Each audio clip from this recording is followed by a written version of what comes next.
what's really important is that next time you come back and stay with us, please book with us directly.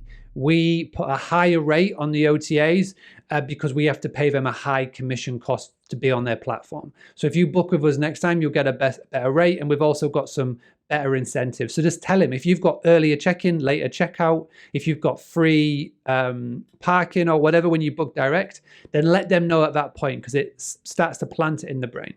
And then what you'll do is just before they arrive, maybe 24 hours before they arrive, again, this is all manual, this isn't automated, send a quick message just to say, hey, just to make sure you can get into the property okay.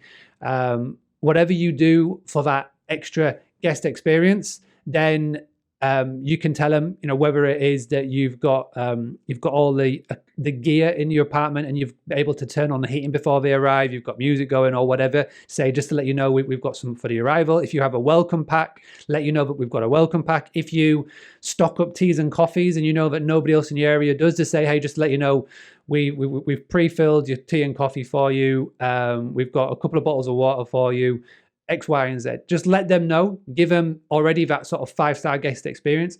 Bear this in mind, that with the lead time from point of booking to arrival getting shorter and shorter and shorter, you have to maybe concede to the fact that if you haven't got all these systems in place and you're spending a lot of money on PPC, pay-per-click ads, then you will have to concede the fact that first booking may have to go via an OTA.